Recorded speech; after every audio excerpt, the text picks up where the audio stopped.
যখন লিসার চোখ খোলে তখন সে নিজেকে এক অদ্ভুত বাংকারে বন্দী অবস্থায় খুঁজে পায়, চারদিক ঘেরা শক্ত লোহার দেয়ালে। লিসা নিজেকেই বন্ধ জায়গায় আটকে দেখে প্রচন্ড ভয় পেয়ে যায় এবং সাহায্যের জন্য চিৎকার করতে থাকে, কিন্তু কেউ তার সাহায্যে আসে না। সে দেখে তাকে এক ধরনের অদ্ভুত পোশাক পরানো হয়েছে আর তার হাতে একটা ঘড়িও পরানো আছে। লিসা ঘড়িটা খুলে ফেলতে অনেক চেষ্টা করে, কিন্তু ঘড়িটা এতটাই মজবুত ছিল যে সেটা তার হাত থেকে খুলতে পারে না। শেষমেশ যখন সে বুঝতে পারে যে এখান থেকে বেরোনো অসম্ভব, তখন ক্লান্ত ও অসহায় হয়ে একটা কোণে বসে কাঁদতে থাকে। ঠিক তখনই হঠাৎ সেই চেম্বারের দরজাটা খুলে যায়। লিসা দেখলো দরজার অপর পাশে একটা সুড়ঙ্গ আছে। সেই সুড়ঙ্গের শেষ প্রান্ত থেকে একটা আলো দেখা যাচ্ছিল। লিসা বুঝতে পারলো যদি এই জায়গা থেকে বের হতে হয় তবে ওই সুড়ঙ্গ দিয়েই যেতে হবে। এটা ভেবে লিসা খুশি হয়ে গেল যে অবশেষে সে মুক্তির পথ পেয়েছে। কিন্তু ঠিক তখনই যখন সে সুড়ঙ্গের ভেতরে ঢুকলো, পিছনের চেম্বারের দরজাটা হঠাৎ করে নিজে থেকে বন্ধ হয়ে গেল। এটা দেখে লিসার নিঃশ্বাস বন্ধ হয়ে এলো। সে বুঝতে পারলো এখন সে আগের থেকেও বেশি ভয়ঙ্কর জায়গায় আটকে গেছে। হঠাৎ তার হাতে বাঁধা ব্রেসলেট থেকে একটা অ্যালার্ম বাজতে শুরু করলো, আর তাতে 11 মিনিটের টাইমার সেট হয়ে গেল। এটা দেখে লিসা বুঝে গেল তাকে 11 মিনিটের মধ্যে এখান থেকে বের হতে হবে, না হলে সে চিরদিনের জন্য এখানেই আটকে যাবে।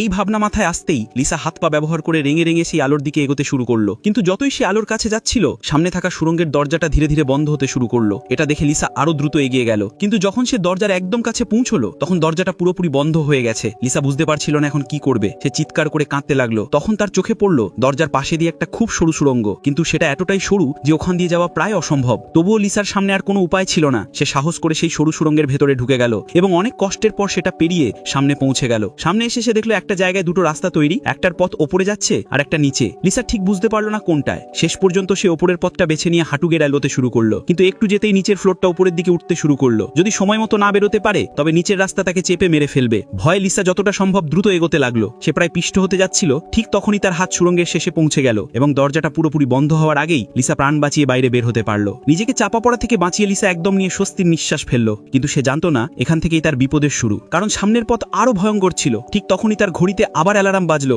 সেটা জানিয়ে দিল অর্ধেক সময় শেষ হয়ে গেছে আর এখন লিসার হাতে বাকি আছে মাত্র 5 মিনিট। তাই সে আবার সামনে এগিয়ে যেতে শুরু করলো। কিছুটা পথ যাওয়ার পর সে রাস্তার মাঝে দেখতে পেল একজন মানুষ পড়ে আছে। লিসা যখন তার কাছে গেল তখন বুঝলো ওটা কোনো জীবিত মানুষ নয়, বরং একদম পুড়ে যাওয়া একটা লাশ, যার অবস্থা ছিল ভয়াবহ। লাশটার হাতে বাঁধা ছিল ঠিক লিসার মতোই একটা ঘড়ি। লিসা তখনই বুঝে গেল এই মানুষটাও তার মতোই টানেল থেকে বেরিয়ে আসার চেষ্টা করেছিল, কিন্তু বাঁচতে পারেনি। অর্থাৎ এখান থেকে বের হনো প্রায় অসম্ভব। লাশটা দেখে লিসার বেঁচে থাকার শেষ আশাটুকু যেন ভেঙে গেল। তবুই কোনোভাবে নিজেকে সামলে সে লাশটাকে সরিয়ে সামনে এগোতে থাকলো। এবার যখন সে নিজের ঘড়ির দিকে তাকালো, দেখলো হাতে মাত্র 2 মিনিট বাকি। তাই সে আরো দ্রুত যেতে শুরু করলো। ঠিক তখনই হঠাৎ কিছু মজবুত লোহার দণ্ড তার সামনে নেমে এসে পথ আটকে দিল। একই সাথে টানেলের দেয়াল থেকে অনেক গরম হিটিং পাইপ বের হয়ে এলো এবং চারপাশে প্রচন্ড তাপ ছড়াতে শুরু করলো। এটা দেখে লিসা পুরোপুরি ভয় পেয়ে গেল। সে বুঝে গেল এখন তারও পরিণতি ওই পুড়ে যাওয়া লাশটার মতোই হবে। ঠিক তখনই তার পেছনের দেয়ালের একটা ছোট্ট অংশ হঠাৎ খুলে গেল। লিসা পেছন দিকে গিয়ে ওই অংশের ভেতর ঢুকে গেল। মুহূর্তের মধ্যে এক কাঁচের দরজা সেটাকে পুরোপুরি বন্ধ করে দিল। যেই না ঘড়ির টাইমার শূন্যে পৌঁছলো, অমনি হিটিং পাইপগুলো থেকে আগুন